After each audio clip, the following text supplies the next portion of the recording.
we are going to have to stay flexible, but we've always been flexible. Those of us that have lasted through the years have adapted our services to the needs of our buyers and sellers as the market has changed. And that's going to stay the same.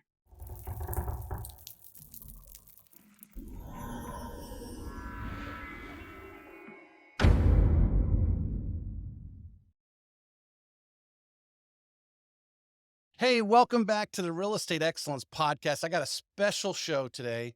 I've got Miss Florida Real Estate, at least in my eyes. I think she is in many. Miss Patti Ketcham. She's in her office at the Ketcham Group out in Tallahassee. She's also obviously on the Florida Real Estate Commission. So I reached out to her with all of this scuttlebutt about the NAR and the multiple, obviously, lawsuits that are going on. One of them was settled this week. And we want to talk about how is that going to affect you as a real estate agent, maybe just some tweaks in your business and some of the things that came out of it. And hopefully give you something at the end of this. Maybe if you're going to change your business, maybe you're doing your business totally correct and all the recommendations that they're willing to do. But how is it actually going to affect you as time goes on? Because NAR claims, and I just was watching a video, NAR says they are not going to settle. They're going to take this all the way as far as they can do, which I have a feeling it might end up in the Supreme Court here. So I want to welcome the one and only Miss Patti Ketcham to the show. Patti, thanks for coming on. Hey, Tracy, I'm delighted to hear from you yesterday and got a little bit of sweaty palms on this path we're all walking right now, but it's also kind of exciting. So I'm ready to dive in. We were joking before we came on. I said like this is like the stickers we see. Don't drop your hair dryer in the bathtub. Don't put your hand under the lawnmower when it's running. Type of stuff where some of the hearing what the actual plaintiffs were claiming, like they didn't know it was negotiable. The commission and then obviously they talk about steering, which is a bad word in the lending business. We know some banks have gotten thing, but real estate agents steering people away because of the commissions they're going to be paid and so forth. Tap a little bit on what you know about some of these claims they're making, because we also know there's also some lawyering. I'm going to use that word like strategery, lawyering involved here, where they're going to throw a bunch of mud against the wall just Right, to right. make it look like they got all these things where a lot of it was just like, are you serious? Type of claims. Okay. So let me address something you talked about earlier, and then I'll go a little bit more to Patti Ketcham's view on how we got here. All Hmm. right. So first to address something that, and part of this, I'm like, oh, well, I'm learning this stuff as it goes along. And I mean, I have a brokerage firm in Tallahassee. So my business model, what am I going to need to do different in order to serve my clients? What am I going to need to, what tools am I going to need to give my associates in order for them to serve their clients? But one of the things that sometimes, Tracy, there's like this aha moment. So I've been teaching a lot the NAR course, ABR, accredited buyer representative. And so that is deeply entrenched in this buyer brokerage agreement. I mean, it's been out there forever, but Yeah. they're really doing good. NAR is about keeping it updated. So on the NAR level of what was agreed to in some of these lawsuits. So when they had the class action lawsuit, the two ones several weeks ago, the two class action lawsuits, there was money paid out, but there was also some agreements Right. from the real estate community as to here's how we're going to behave going forward. So this goes directly to the steering thing. So I wanted to make sure I mentioned that. Just to clarify, because Remax was in the one that's been, I guess we want to call settled. What's NAR? Is NAR involved in that as well, or they were just after Remax in this particular one? And is NAR changing, or is just Remax saying, "Hey, here we'll pay you some money, and this is what we'll do"?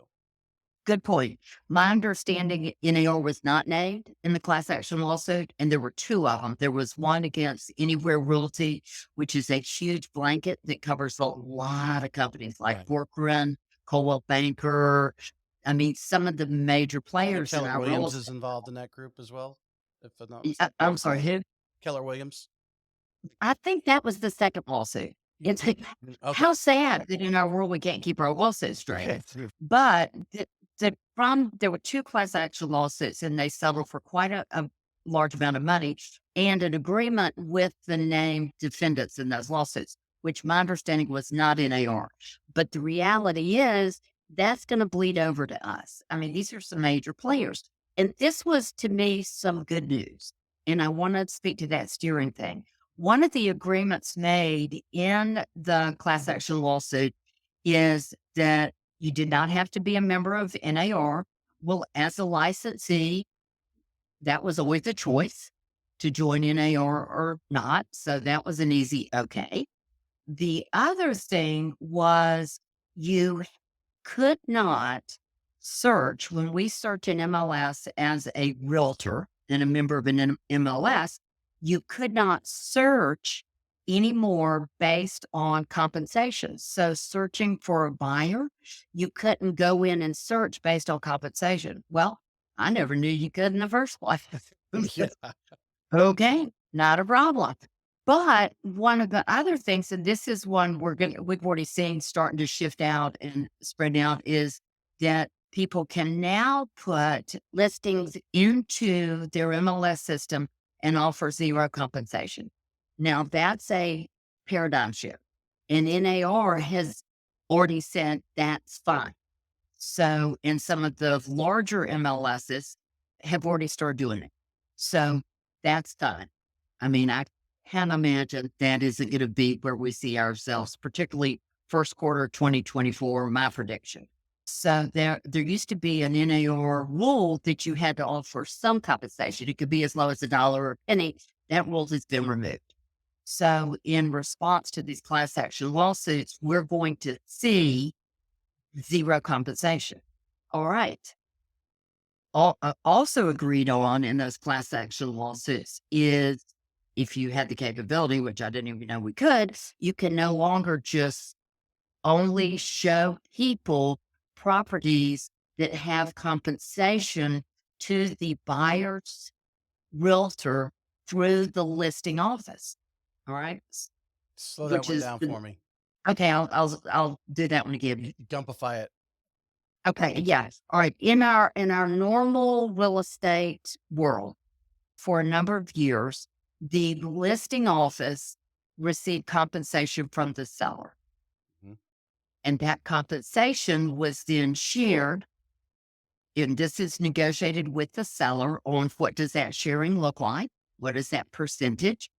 And that's always been shared and it's always been negotiable. But in order to attract people to that listing, let's, as a seller, let's have the compensation let there be an agreement of compensation to whoever brings the buyer to the table. Okay. So that's what you saw when you looked at a multiple listing. That's something in a house listed in multiple listing. Typically at the bottom of the page, you would see here's the promised compensation if you bring a buyer. Well, if that's going to start saying zero, I can tell you that ship has sailed. We're Why do going you, to start seeing where yeah. normally we would see a property application. Go ahead. Mhm. But is it really zero or they're putting zero just so that they're getting around saying that the steering thing, because we kind of started with that. I think it'll be a little of both. But here's what to me was a aha moment when I read through the class action lawsuits. And here's the agreement. Mhm. The agreement was, as a realtor, we can no longer search. So you could not go in and just eliminate everything that had zero compensation. We've agreed we will not do that. And I think that's kind of along your steering thing, because that's like steering somebody in a direction that perhaps is not best for them. Right. So we are not allowed to do that. But, and this is the but, part of that was unless you're directed by the buyer to do so. So let's look at future conversations we'll be having with our buyers. Mhm. First of all, we've got to tell them how we're paid and we've got to tell them what our value is. And you're going to hear that a lot. What's your value? What's your worth? I mean, that's somebody needs to go on and make t-shirts. All right. What's your value? What's your worth? This is what I do for you. And the compensation can come in a variety of ways. It can come through when you pay for the house. the seller has built into the cost of the house, which you're paying, compensations for the realtors involved, the listing agent, and me, the person that's representing the buyer.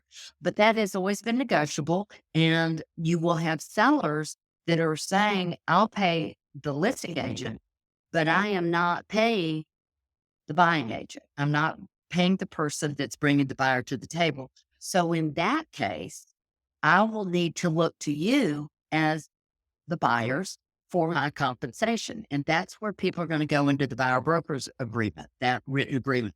If I'm not compensated through the listing office, through the multiple listing service, then I need to be compensated by you. Remax was agreeing to, and probably the larger group as well. I think they can no longer claim the buyer services are free. I guess that was something that they were Yes, saying. yes. And that's a critical point because that's part of why we're sitting here today is because, and I said it, I'm guilty.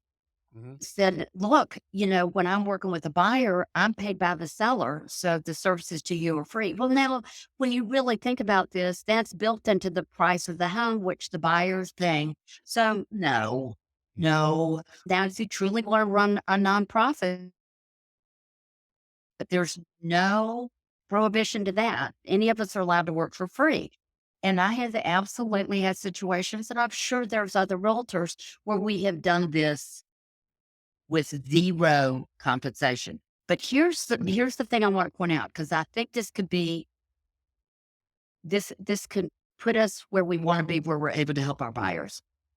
When you're dealing with a first time home buyer, when you're dealing with a first generation home buyer, when you're dealing with a VA borrower, when you're dealing with someone that doesn't have the means to just reach in their hip pocket and pull out a wad of cash and start paying us for helping them find a home, if they give you, the buyer's person, written instructions, please only show me homes where you're going to be compensated through the listing office. That's going to help a lot. Okay. So I don't think that didn't click till I had read it 2 or 3 times. So we'll need to have very upfront, which we should be doing anyway, Hmm. very upfront conversations with our buyers. Is here's this form, and I think you're going to see various forms of buyer representation, come out and get tweaked and stuff over these next several months. And if you have the means to pay me and we can find you something where I'm not being compensated through the listing office, let's rock and roll. And here's what that compensation is going to look like. But if you're not in a position where that is an option to you, then you need to, in writing, instruct me to only show you homes where my compensation is coming through the listing office. And my understanding from reading that, and this is in response to the class action lawsuit, that was one of the agreements. So I think we're going to need to we're going to need to have those upfront conversations anyway. But I think that may be the route that keeps the door open to help many buyers. If you tell me to only show you houses, it's coming from you, the buyer. I don't have the money to pay you, Patty. So only show me houses, and I will put this in writing for you are compensated through the listing office. That I think That's your ticket. helps solve some of the problem. Does that make sense, Trace? Yeah, yeah, 100%.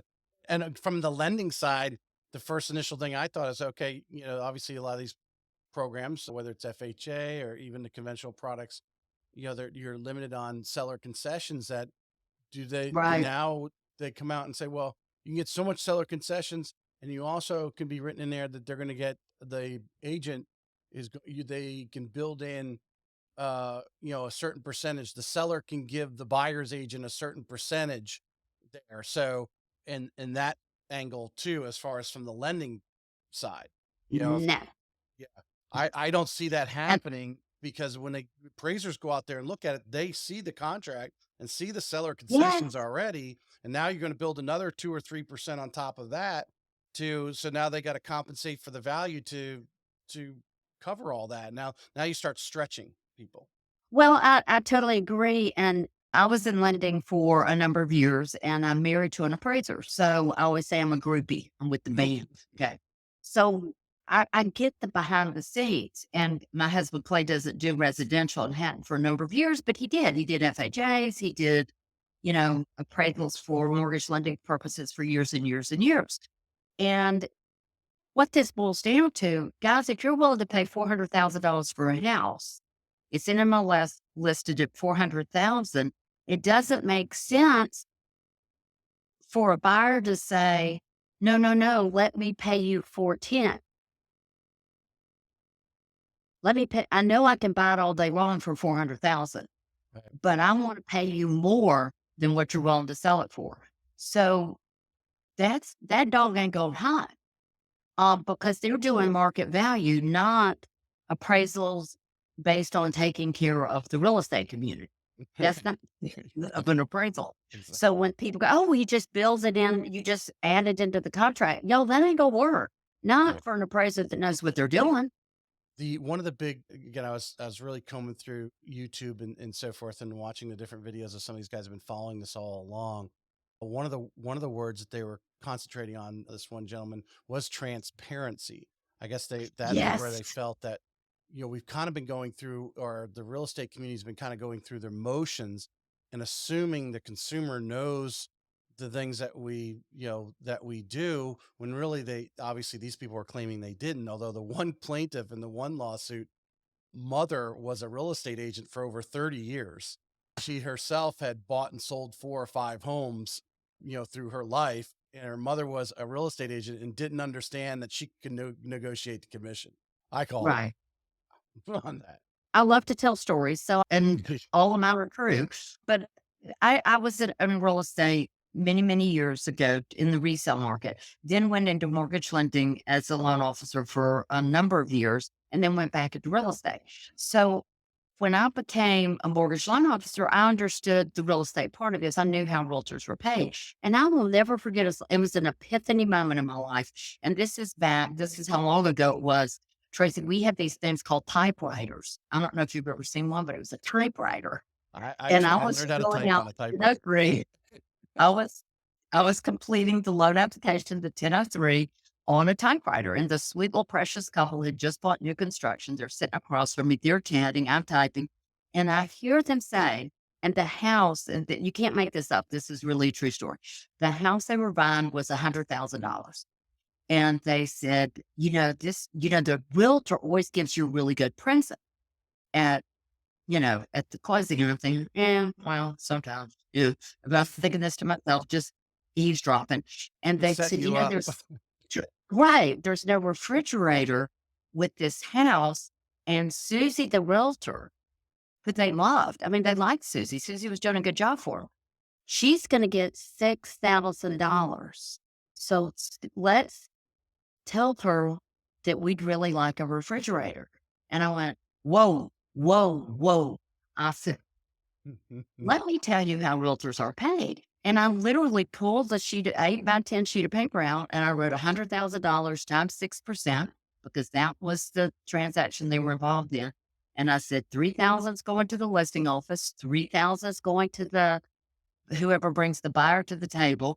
And I said, and then it's going to be split internally within that firm. And at that point in time, it was a business model where, and I had been in real estate, where it was not uncommon for the realtor to get half of what came into the office. So I said, Susie's not getting $6,000. Susie's probably getting $1,500. I said, so I don't know what kind of refrigerator you want, but and they were astonished. And they said, oh my gosh, I had no idea. She's done all this work for $1,500. And I said, yeah, and that's gross. So, and then I want to make this point even deeper. And this is where it was like one of those God epiphany things. Right. So we had a loan officer meeting that same day, later that afternoon, and we were in the boardroom and we were waiting for whoever would to come talk to us. And I asked my fellow loan officers who were very intelligent people, and been doing this a long time. I said, y'all, on $100,000 transaction, how much do you think the realtor that brings you the buyer is making? And guess what they said, Tracy? $6,000. $6,000. Mhm. Because guys, what is our arrogance that we think people are worrying about how we're paid? They're worrying about home inspections. They got monkey chatter for days going on Mhm. of people giving them advice. How we're compensated doesn't even make the radar screen. So that day, from that day forward, in everything I've given out to any once I went back into real estate, um, I have how we're paid. And I have a Sesame Street example of how we're paid. I still do it based on that $100,000 Right. because it's easy to Simple. understand. Yeah. Yes. And one of the things, if we had had that transparency all along, because part of that discussion then becomes, if I'm not your girl, kick me to the curb quick.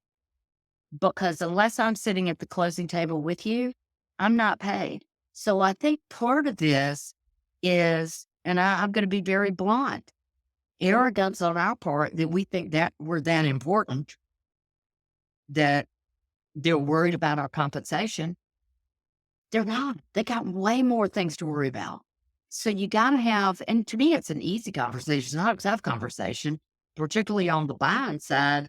I'm paid if I'm sitting at the closing table with you. So if I'm not going to be the one you choose to help you on this journey, you need to let me know immediately. And I don't care how you let me know. You can do the old Seinfeld, it's not you, it's me routine, and I'll honor it. So buyers always have the right to break up with us. But if they're not going to use us, shame on us that we didn't let them know we're not going to be compensated. Shame on us.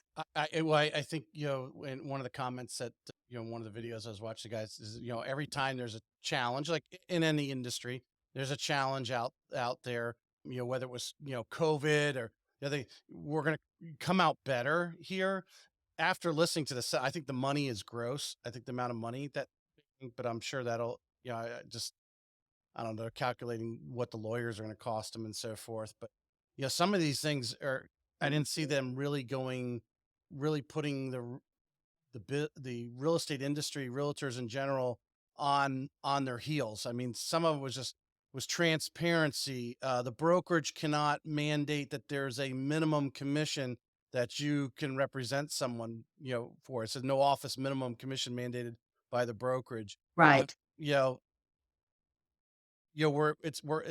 we've got to feed ourselves. I don't believe, well, though I think people think we should do it for a lot less, but when you sit down with them and explain your $100,000 transaction and how many transactions do you have time in the month to do, and the good, the bad, the indifferent. Yeah, it was great. Everybody was making a lot of money last year. It's slowed down a little bit, and people are falling out, and you're through it, the thick and thin, and type of thing. And I think a lot of people don't understand, especially commission based, which a lot of people fear. I think you and I know we've lived in a commission based industry for a long time, where other people go, "Oh my God, you're commission based. You're not guaranteed a check next week." No, I'm not actually. So we got to go Yeah. to work, and the amount of time we actually put more time in probably than the 9 to 5 person to earn the equal. When it actually breaks down to the hourly wage.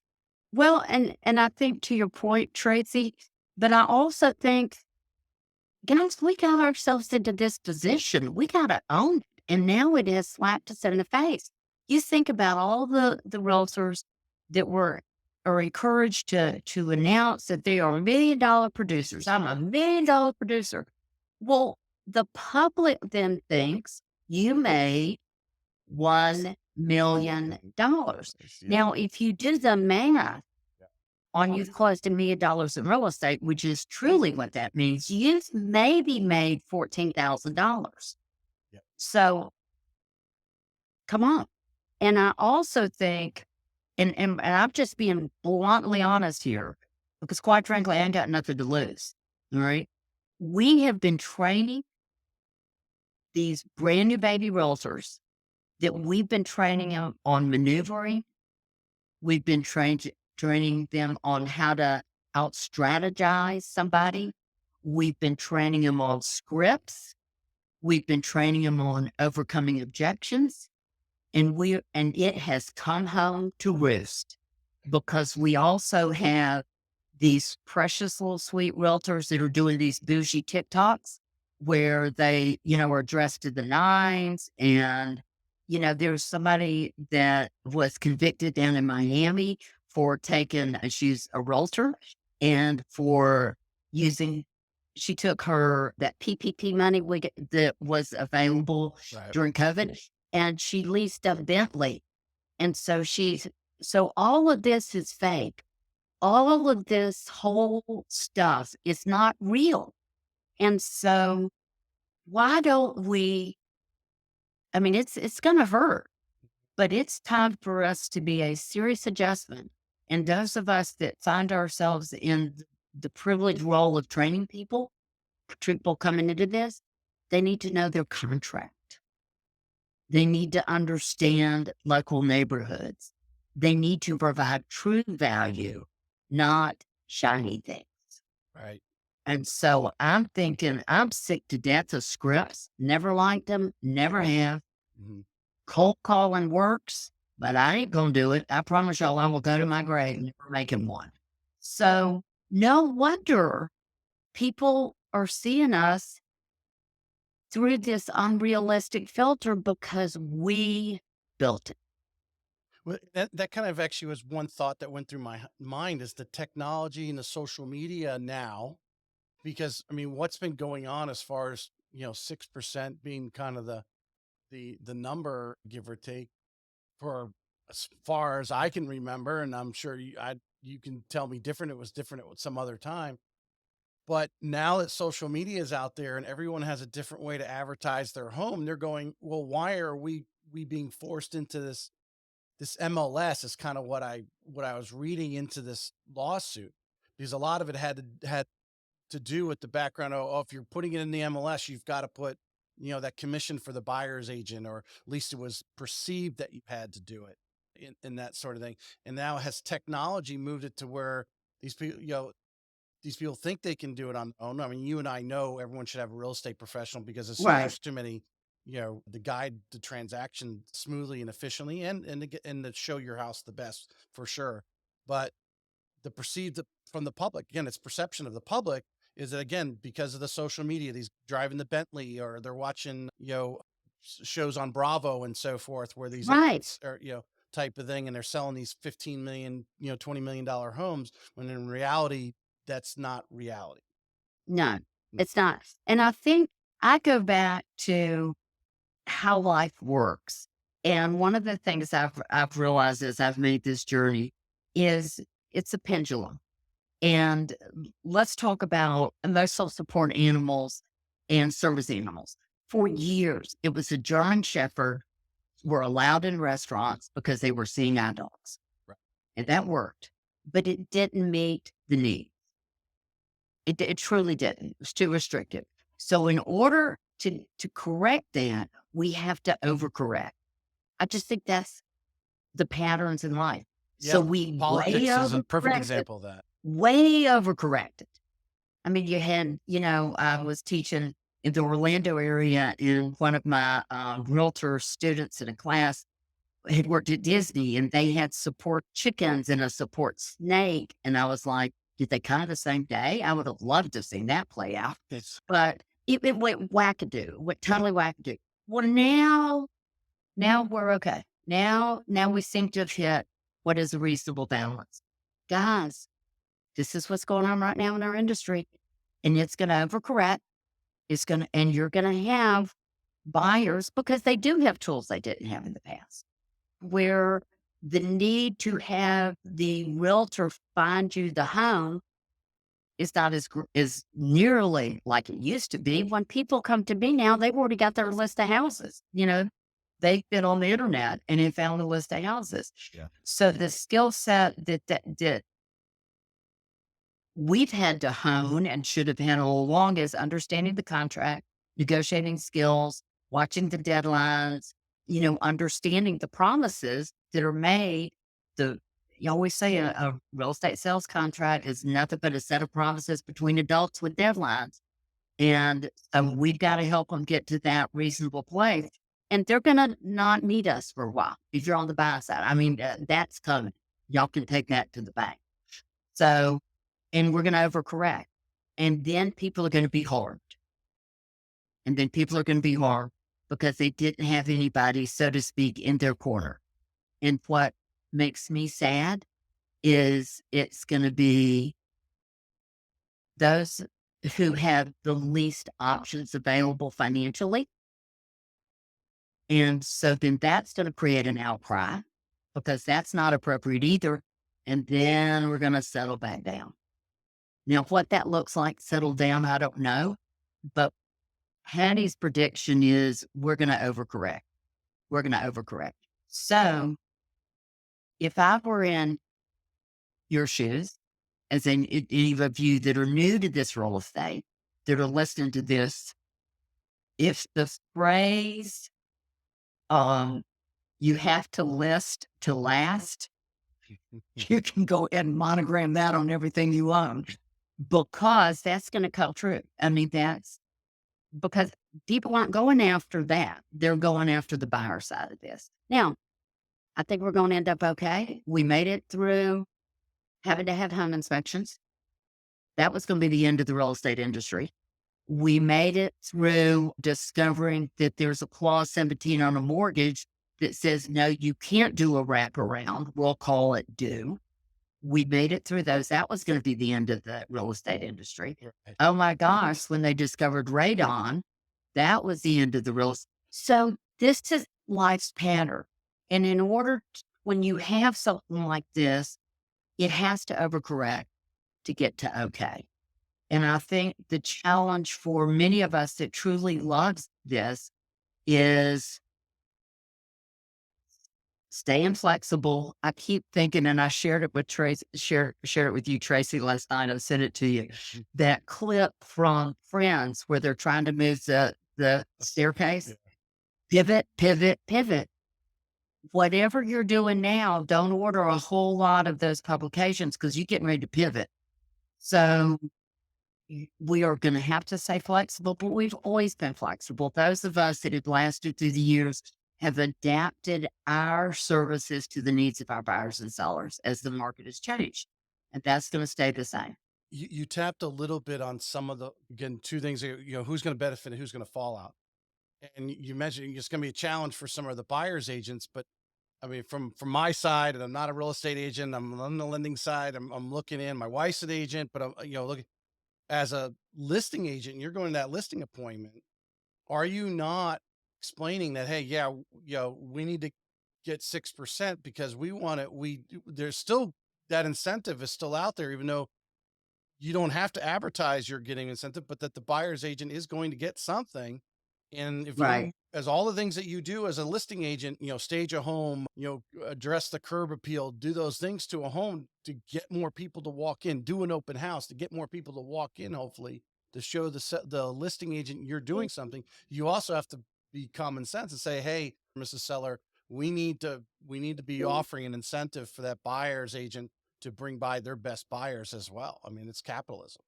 Oh, I totally agree, Tracy. And what I predict is coming is you're going to see sellers not want to offer compensation, which has always been their right, Hmm. but it's now going to be exercised more frequently. And then I think what you'll see is they're going to stand just as we always do. This is reacted to the market. They're going to be real firm that this is how we're doing it. By gosh, this price, these terms. And if you get a buyer, you're great. But what if it's 6 months from now and the buyers are going, I don't like your price and I don't like your terms? Right. Then you're going to see sellers go, okay, we need to revisit this. you know. Right. So I think you're going to see a lot more of that type of thing where you're going to see a seller go, okay, we don't have to offer compensation anymore. We never did, but we're not going to argue that. I'm not going to offer compensation.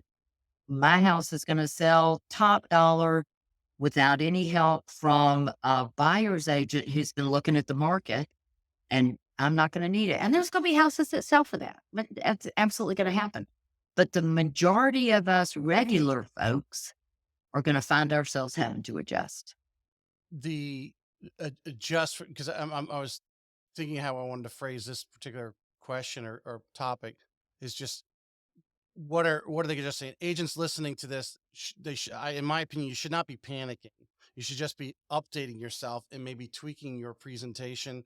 We talked about it here. It's been talked about. If you go on YouTube and pull up, the different people talking about the lawsuit, is agents have got to get better at explaining what their value is. As we talked about that right at the beginning, what their value is.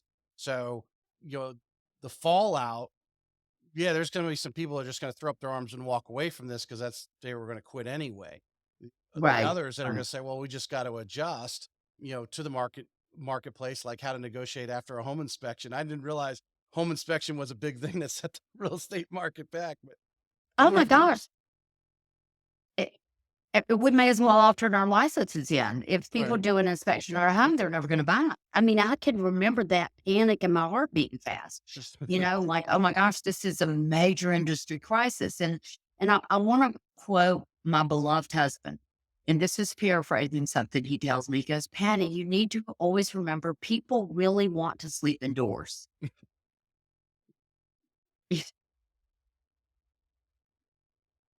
Yeah. Well, that was my next statement was next year, this isn't going to change the amount of homes that are bought and sold. No, No. no. No, no, Uh, it's not. People and even with the interest rates going up, and y'all, when I was in, and Tracy and I talked about this one, I went from real estate to mortgage lending, which was commission based. Also, I went into a market where the best fixed rate you could get was Barnett Bank, and it was 14%. And y'all, people still slept indoors. yeah. So I always believe if you are blessed enough to serve in a market where it's cheaper to buy than to rent, if you just look at that monthly payment, block out that interest rate, it's too painful to look at. Just don't look at it. If it's still everybody's making somebody's mortgage payment. You're either making your landlord's or you're making yours. So as long as that great truth holds out, we're going to be okay. In the lending market, which you're involved in, Tracy, Mhm. we're going to have ARMs or adjustable rates are going to come out. They're not the evil spawn of Satan that everybody thinks they are. They can work very well. So the good realtors that are going to last are going to learn how to do adjustable rate mortgages. They're gonna learn how incredibly important it is when you go list a property to ask the seller, is your home assumable? Is your mortgage assumable? And if it's FHA and VA, it is. Mhm. It's an assumable mortgage. They're gonna make real good friends with a seedy guy in a strip mall that offer smoke cigarettes and offer second mortgages. They're gonna become our new best friends. I mean, we're gonna have to Yeah. adapt to this world Mhm. that I've already lived in the past, and unfortunately, my CD guy has died, so I'm gonna have to meet a new CD second mortgage guy. So do you see where I'm saying? We're gonna Yeah. have to expand what we know. And quite frankly, I mean, Gives I another would hate reason for a good lunch and learn. That's what it does. yes, yeah, exactly.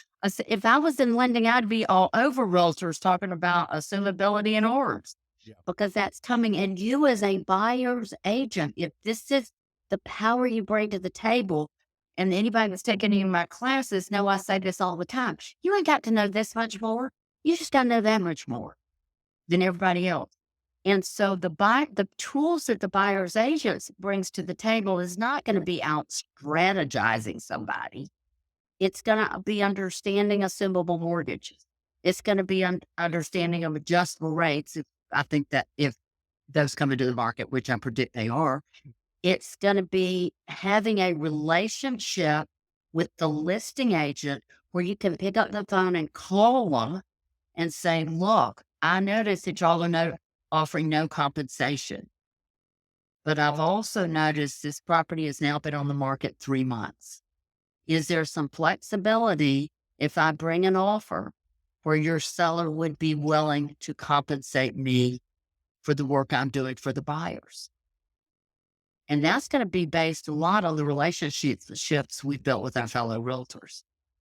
Because Goes back to a bullying, story. That goes back to a story when I had John originally talking about your story and how, like you said, for the first whatever amount of years you never walked into the board of realtors, and how you missed out Oh, on for many 20 years. relationships that you could Mhm. have made during that time, which I think you've caught up and surpassed everybody else by now. Thank you. Yeah, I had to work Yeah. overtime.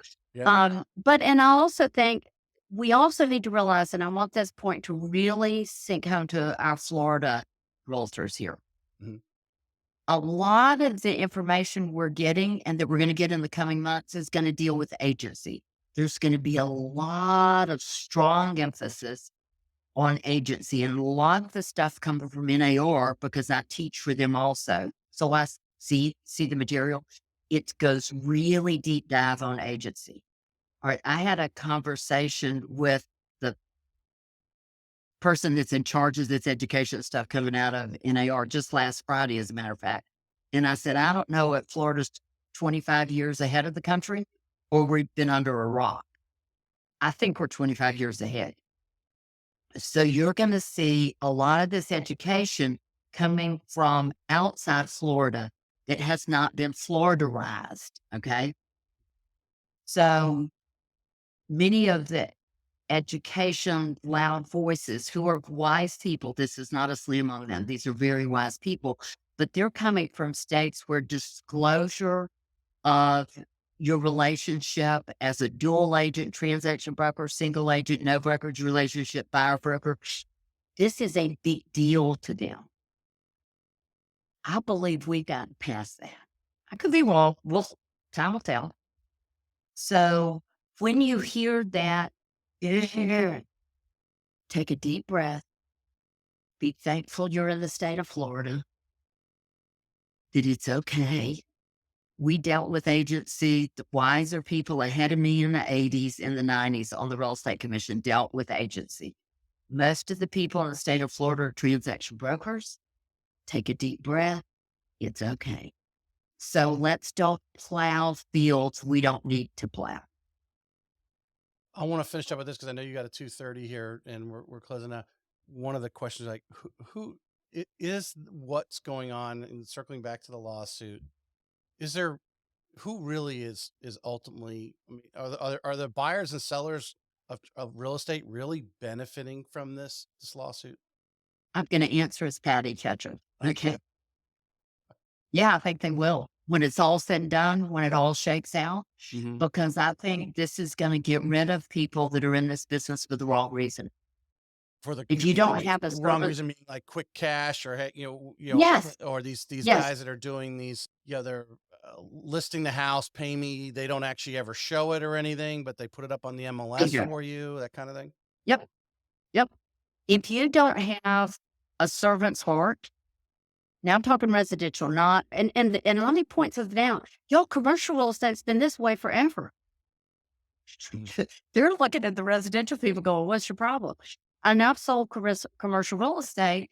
And the thing is, you find three properties you want to show to your buyer, and you call the three listing agents and say, when you listed this, was there compensation put in if I bring you a buyer? And if they say no, then you have to have a discussion with your buyer. So they've been doing this for years. So this is no big deal to them. But I do think when you have people that are drawn into real estate for shiny things, when they're drawn into real estate because they could do cute social media TikToks, when they are drawn into real estate to see how many followers they can get in social media, when they never bothered to go to a contracts class, when they couldn't spell code of ethics if you held a gun to their head. And they do, and when I talk about the preamble and under all is the land, they don't get it. I think that's going to be okay when they go on down the road. I think the survivors in this are the people that are in there that understand the contract, that understand the level of service that's needed not only on the listing side, but on the buying side, and can look somebody dead in the eye and say, here is the value I bring to the table. Excellent. I'm going to close out with that. I appreciate your time, Patty. Any last thoughts that you want to throw out there? I think you. Maybe, guys, maybe instead of maneuver, strategize, and smart people, We go to kindness, respect, and grace. You go. I appreciate your time today, Patty, doing this in last minute show, and I hope the everyone listening gets a little bit out of it. It's not a panic. It's just it's time why it's slow, right? Time it's why it's slow to tweak your business, get a little polish your presentations up, and how are you going to present to the buyer and seller? Because I think it's important that the listing agent is not giving up on this. You want to have commission for that buyer's agent because you want them to bring people Sure. over. So Absolutely.